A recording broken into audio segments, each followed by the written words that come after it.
Happy Monday, everyone, and welcome back to OETV. We hope that you've enjoyed your Thanksgiving weekend, but now we start the run into the end of the year, which is kicking off with Cyber Monday today. As always, we welcome back Brendan McCarty from Column E. How was your Thanksgiving, Brendan? It's great. How about yours? Fantastic. It was really, really good. As you can probably tell from my voice, which is a little husky today. All right, there's a lot of economic data out this week, but arguably the jobs report could be the biggest bit of data investors will be looking at. With the FOMC meeting getting closer, it seems that investors are endeared with the word pivot, be it a bull or a bear. If the employment report is stronger than anticipated, do the bears continue to smile, with rate hikes most likely continuing, or does the weak print mean the bulls are right and the rate hike cycle is coming to an end? Or is there more to this story than just an employment number, Brendan? So I think the report will come. I think the market is pricing in a weaker report. Your sort of claims data kind of points to that, so it might be weaker to in line to weaker. I think the Fed. The story with the market is the Fed. The market sees the Fed pivoting. I think what you're seeing is the Fed's getting cold feet. They're all panicking on terms of, oh God, lagged effects nonsense. So rate hikes, when we're in a world today where everybody adjusts. Once that rate goes up, people adjust. Maybe it affects credit cards in a lag balance, and we are a heavy consumer focused economy. But the story here is the Fed is getting cold feet, and they can't be. Like they stopped. Like the money spigot has slowed. They're not really sucking any money out of the system right now, and that's why the markets have bounced. We still have too much money chasing too few goods, so we still have an inflation problem. They've been attacking rates, which is just demand. So as soon as they're done raising rates, the economy will adjust and people will start spending again at higher interest levels. So we still have the problem of money. So I think what's the biggest story here is the jobs report will show strength, albeit weaker than expected probably, but the situation is still there. We still have an inflation problem. And I think the Fed remains in play well into next year. If they slow down here, they're going to have to catch up later. And we've already gone through this transitory nonsense where they say everything's transitory, blah, blah, blah. Well, you know what? If they slow down, we're going to have a continued inflation problem. They need to continue to suck the money out of the system. There's still too much money chasing too few goods. The pandemic just proved that out at the beginning. Those who had money are still spending. Those who don't are really suffering. And if the longer this persists, the more the bottom weakens and the more the top just continues to benefit, because now they're earning 5% in their bank accounts. So it's just, the jobs report is a minor part of the overall equation here. I would just say that the Fed, it needs to not get cold feet. It needs to keep pushing forward. And if the market right now thinks they're not going to, I think that's the biggest story.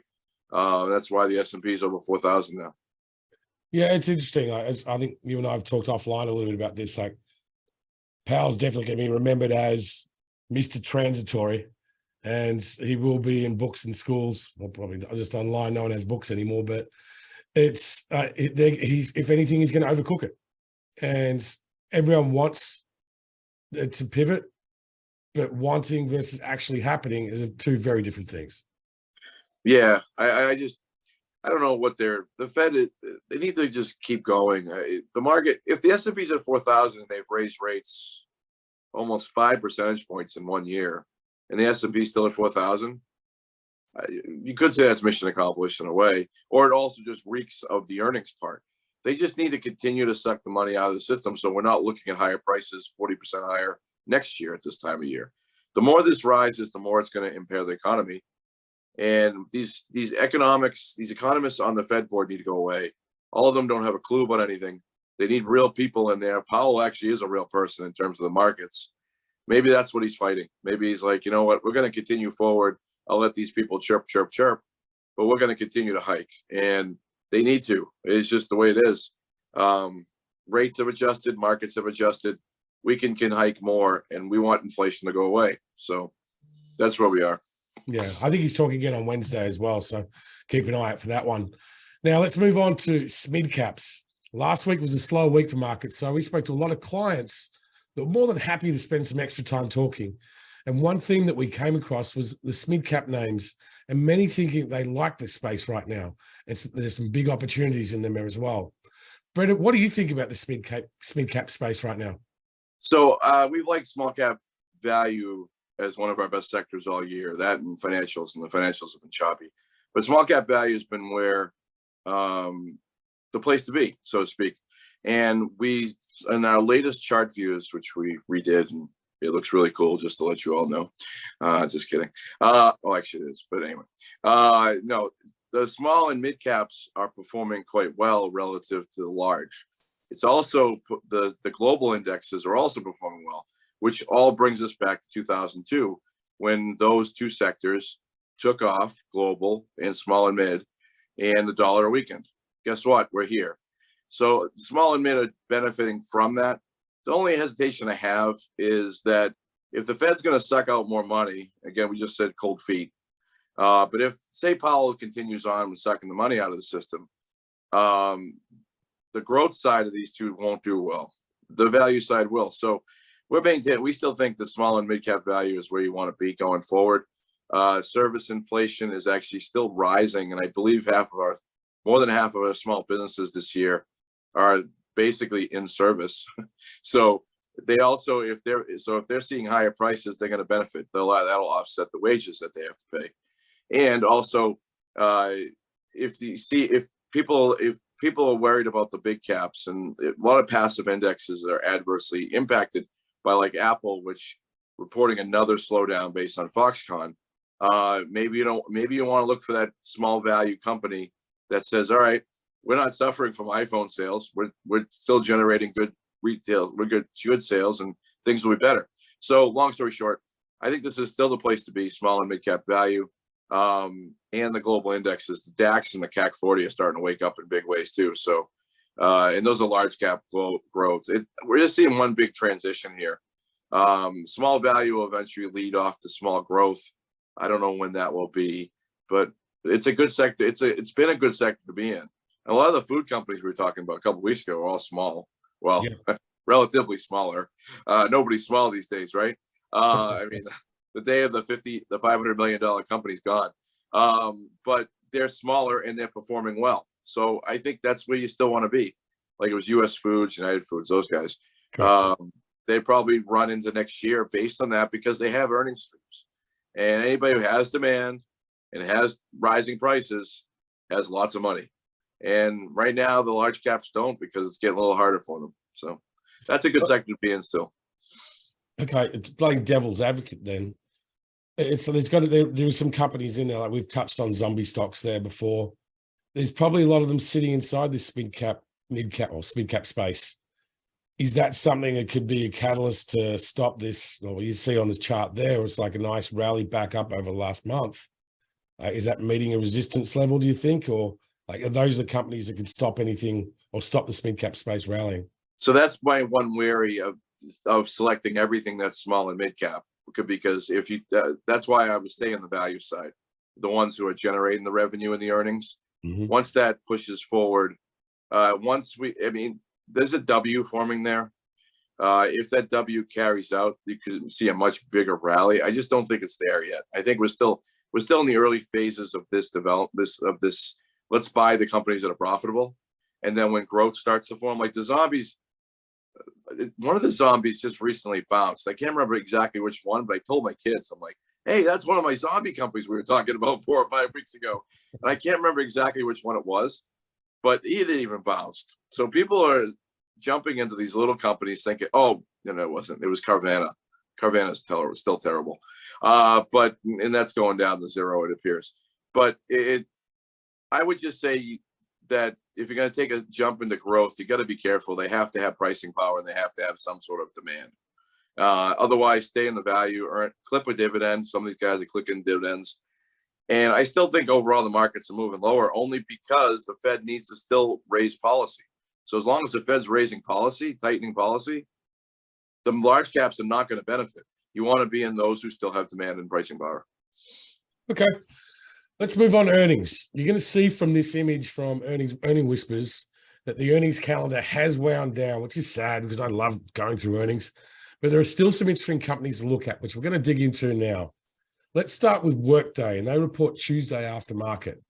The stock is down nearly 46% year to date, but you could argue that their share price has found some support over the last couple of months.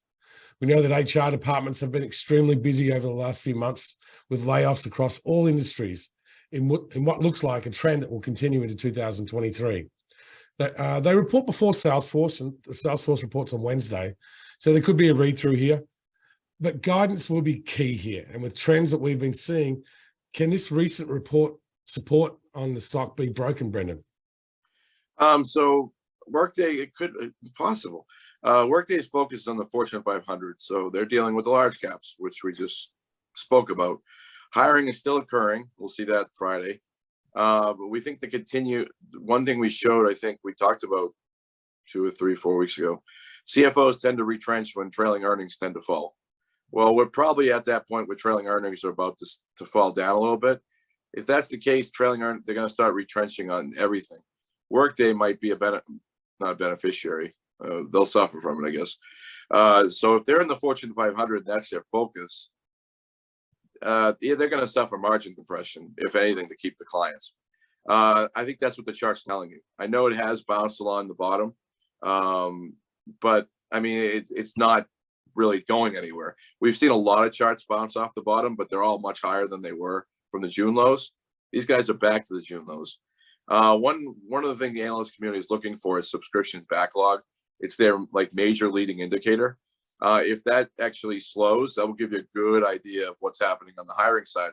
Good read hiring plans from many companies. That'll give you a good idea that, all right, maybe the economy is weaker than we expect. And this will be a good way to see it. If that number doesn't fall, that argues that we're all making a big deal about nothing here with the economy, and the economy's still fine. And they're going to continue, and Workday will benefit. So that's a key read right there.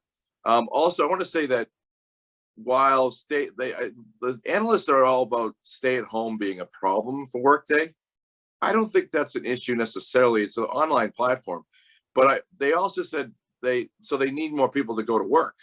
Well, I know of at least 3 or 4 people that I personally that have added a day to their week lately. So instead of 3 days in, it's now 3 to 4 days in the office. Now, I can't say the city of Boston's awake because we're just there and it looks like a ghost town, but the suburbs are on fire. So if people are going to work in the suburbs, there is still definitely a need for Workday because they're in the office. So I don't understand necessarily the connection between online and Workday in the office, but I guess in the office implies more jobs in a way, right? So I would just say that this report's being sandbagged by a lot of analysts. There could be some surprise in it. The stock itself is kind of dead. I mean, it's trending lower a little bit. It bounced last week, but I would just say that there could be a surprise in this. Maybe this will be a good read through for the economy. That's the long story on it. And a lot of people thinking their numbers not going to be great. Yeah, that chart looks a little scary if it breaks that support, right? Yeah, it's more an indecision, I guess. If it breaks support, it argues the economy is weakening further. But I don't know. These analysts are always wrong. Maybe I'm just thinking that way. Anyway, probably not the right way necessarily. Okay, Wednesday, Five Below reports aftermarket. And last week we saw Dollar Tree beat estimates, but inflationary concerns saw the stock down 7.5% for the week. Do you think that Five Below may say things along the same lines? The share price is not saying that as it continues to rally from its July lows.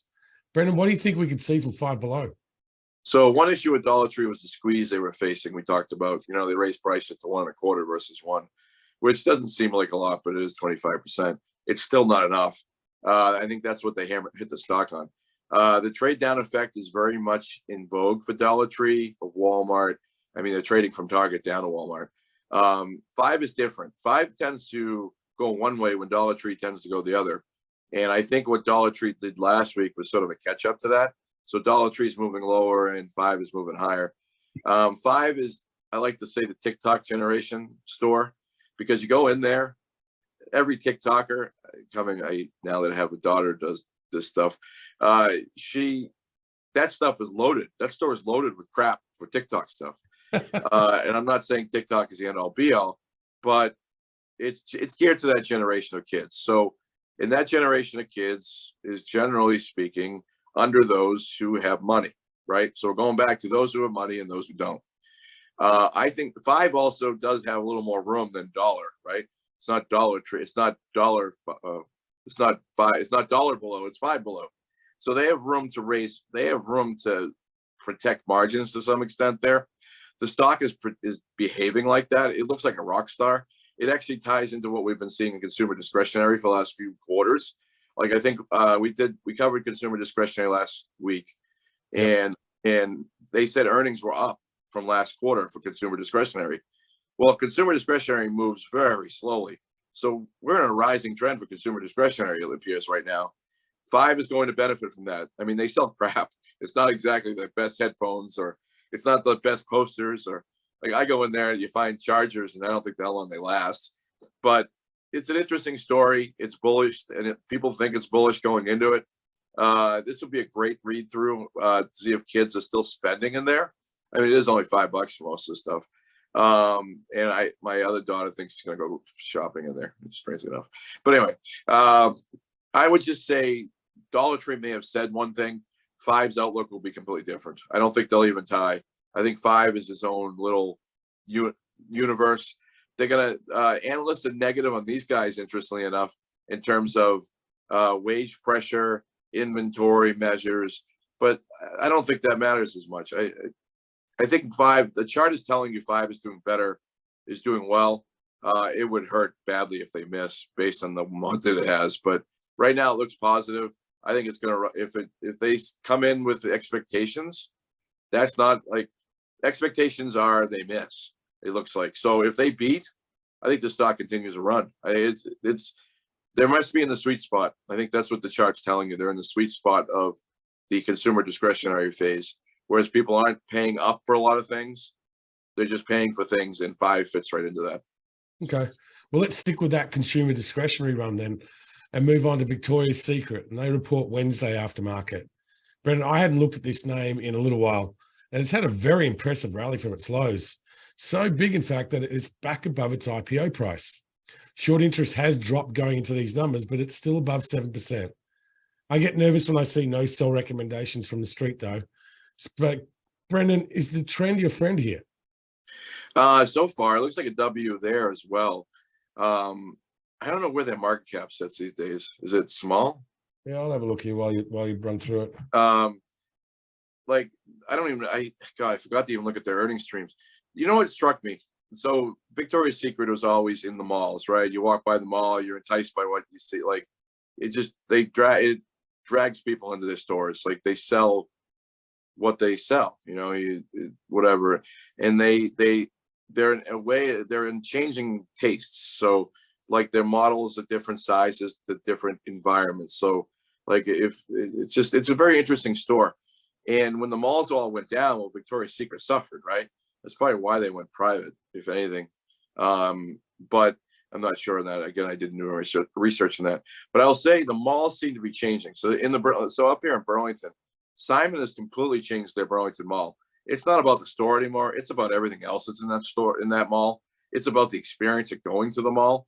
And now Victoria's Secret's in the right place at the right time. It has nothing to do with their product at all. But they also pivoted like Nike did to the online world. So I think it's up to 31 or 40% is now online sales. And then now they're doing a Warby Parker where they have an app that you can try on certain products using your phone. So they are evolving with the world. Part of their allure, though, is actually going into the store and seeing the product. So, I mean, Lululemon has made that transition, but they still have long lines so people go in. I'm guessing Victoria's Secret, is it going into the same level of product? I mean, if you look at credit reports on these guys, they're moving from a junk status into investment grade relatively quickly. They're generating a lot of revenue and earnings. I think the chart's telling you that it's becoming a better company once again. I don't know how much higher it can go. I mean, it is bullish that it crossed over the 65-week. So I think that's around 46 or something, somewhere in that range. Breadth isn't the best, but the story's improving. And if this is a play on consumer discretionary, it's expensive. But I mean, what do you trade down to? I guess you trade down to Macy's and stuff. But I don't know. Nobody's trading down on Lululemon. Why would they trade down on Victoria's Secret necessarily? So I think the story is actually improving. And I think if they continue to evolve technologically, they can offset these ebbs and flows from the malls, the traffic in the stores. Store traffic will still be interesting. I don't know. I'm talking about one mall. I've seen plenty of malls that are still very empty. But if they were all to move to this experience part, and I don't know if Victoria's Secret's in the outdoor malls yet, like a lot of these, these outlet malls that have this experience built into them, like the moving the big chess pieces that you can move, or the outdoor skating rinks. They build in the experience. If they're there, that will benefit. So it's a turnaround story, and the credit bond, the bond traders, the credit traders all like it. They see improvement. You sort of have to go with them versus just analysts. The credit traders are not making a play. They don't really care if earnings go up or down. They want earnings to go up to sustain the bond. I mean, they're not going to make a call on earnings call. They're going to be like, oh, well, earnings look good. We're going to buy the bond. Earnings, they're putting their money where their mouth is, whereas an analyst doesn't. So credit traders are getting more positive on it. So I think it's probably a good play. Going into $3.85 billion market cap for them now. See, it's a small cap. It kind of fits into it. If they start making money, might not be a bad play for next cycle, so to speak. Well, remember they nearly got sold for $500 million in private equity. Wow. And the private equity walked away from the deal. Good idea. Different times, Brendan, different times. All right. Let's Thursday, ChargePoint reports after market, and their share price is down 37% year to date and nearly 55% over the last 12 months. Their story and intention are great, but that doesn't mean that is a good investment. Retail investors are bullish on the name, though, with Yahoo having a 77% bullish expectation for the ChargePoint share price. What do you think we could see from these numbers, Brendan? What's interesting about this chart? I was at a Hedge Week conference back in New York last year. I think it was last year. I can't remember. Time flies. They were so negative ESG. It was unreal. And I was like, why does everybody hate ESG so much? Well, this chart looks like it. This chart represents the fall of ESG, or at least the decline in it, the burst of the bubble, name whatever you want to call it. ESG was a bubble. It's bursting. The counter to this is, and I don't know if these are all ChargePoint's terminals, but they're popping up all over the place. And I think these were lagged effects. I think these were put in a couple of years, 3 years ago. Like these deals were signed to put these little charge things in. But if this is the same company, they're putting advertisements on their charging stations that they're probably getting paid for. But I wouldn't say that's not exactly a reason to buy the stock. I don't know. Was this also a SPAC? It looks like it was a SPAC at one time. If you the far left, the chart doesn't move, so it looks like a SPAC. So if it was a SPAC, that's working against it as well. It's basically gone back to where it launched. It looks like it wants to go back to 10. I would say ESG story is moving closer and more and more to yesterday's story. Tesla's stock keeps falling, which tells you demand for EVs is falling. I did see a Volvo EV yesterday for the first time, and Volvo has gone completely electric, if I'm not mistaken. So people are buying EVs, but I think demand is spreading out. So that means if they're buying EVs, they're going to have to charge their cars. But I'll tell you this, I don't ever see any cars charging at any of these stations. It's not like I'm sitting next to them for like every minute watching, but it's anecdotal. And there's just not many electric cars out there to make as much money as you'd like. I did have the counterpoint to this though. What if everybody had an EV and there's only like 2 of these charging stations in a parking lot? Like, is there like an electricity line now versus gas lines? I don't know. But anyway, I would just say EV is a declining story, but these guys are popping up these things all over the place. So there might be a divergence there that says that their outlook is a little better. Maybe earnings are a little better, but I think the story is still falling, and Tesla stock is telling you something. I don't know what it is yet. I know Elon Musk has his hands in a lot of things, but Elon Musk has always had his hands in lots of things, and that stock has done different things for different reasons. So like Rivian reported slightly better numbers, so maybe there's demand there. I don't know. I would say we're looking at a mediocre story at this point. I think that with ChargePoint, they're going to have to raise more capital at some stage. If they're going to really expand out and pop out and like it looks successful, they're going to have to spend a lot more money doing that. But here's a question for you. Which one has a bigger market cap, ChargePoint or Victoria's Secret? I don't have a clue. ChargePoint's market cap is 4.169 billion. And I know who's got more revenues coming in between the two of them. Yeah, I'd rather own Victoria's Secret. Exactly. Like in consumers, maybe this is it right here. The consumer is speaking with their wallet. Consumer discretionary is rising. EV stocks are falling. Consumers not buying them anymore. That might be as simple as it is right there. Yeah. I bet EV, this will be an actually interesting read through to next month, next quarter when all these EVs report. It's kind of an interesting story. I think there's actually EV, there's a lot of EV vehicles, companies are reporting their deliveries this week as well. So that's great. Tesla does it at the end of the year. I forgot about that. Yeah. All right, let's move it on to like it, love it, leave it. Now, obviously, we touched on there before. There's a lot of earnings. So we're going to focus on conferences and events galore this week as we build up into the end of the year. And the conferences over the next couple of weeks, for those who are not really in the finance world, they are everywhere as people try to sneak in that last part for the end of the year. So, Brendan, let's jump into it. You ready? Yep, let's roll. All right. Amazon has their 4-day AWS reInvent in Vegas. I would leave it. Stock broke through 100 about 4 weeks ago. Has not been able to regain above it. Today is Cyber Monday, which every day I think is what I say. Every day is Prime Day for them, and every day is probably Cyber Monday as well for them.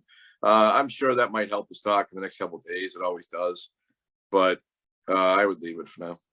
Okay, NTAP, which is NetApp, they're also going to be at the event, and I thought it was a very interesting chart to look at.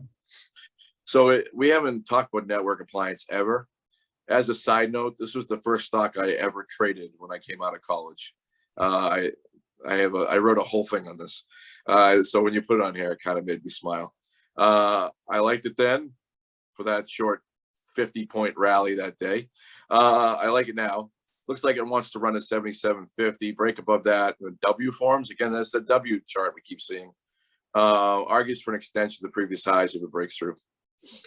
Akamai is going to be at the Credit Suisse, I should say, 26th Annual Tech Conference on Tuesday. I like it. I'm less enthusiastic about this name than NTAP. So it needs to get moving. It's kind of like stalled out, but I like it for now. VRTX, which is Vertex, they'll be at the Evercore ISI's Health Connex conference on Wednesday. I don't know about you, but it seems like every healthcare stock right now wants to go higher. And this one is, you don't see a stock that's constantly making all-time highs. It broke out like 3 or 4 weeks ago. Seems to be a theme, huh? So I like it. And put in a weak candle last week might be an issue, but it's upward. It's in breakout mode, and it's a healthcare company. Right place to be. All right. I like this chart as well to break it down. FNF, which is Fidelity National Financial. They're going to be the KBW Virtual Title Insurance Day. So I'm going to take the other side. I'm going to leave that one. I failed at 43 a few weeks ago, and then again at 65 week at 41. Breadth isn't the best. Financials, though, are a sector we like this year, but not right now. Okay, the last one to throw in here is Salesforce. They're not at any conferences, but we had to look at this one, earnings, and it's a big one. There's always volatility associated with it, I should say. What do you think on Salesforce? So we just talked about Workday, and we talked about Salesforce. So it'll be an interesting week as regards to that. I didn't put that together till right now either. I would leave it. Chart looks like Amazon's. So I guess so goes Amazon, so goes CRM. I don't know. Reversal on 160 looks like it wants to trade back to 140. That might be where it finds support. It hasn't bounced much from the June lows. Actually, it's low. It's lower than June lows. I didn't even see that. So I would leave it. Okay. Listen, that wraps up another great show. I hope that helps everyone with this week. Brendan, good luck for your American team tomorrow in the World Cup. I hope they're going to crush it. Hopefully. We'll see. They choke when they need their best. They don't usually bring it. So we'll see. And hopefully my Aussies can beat Denmark or tie, and I think that gets them in. So, or draw, I should say. Go Aussies. Have a great week. And for everyone else out there, good luck investing.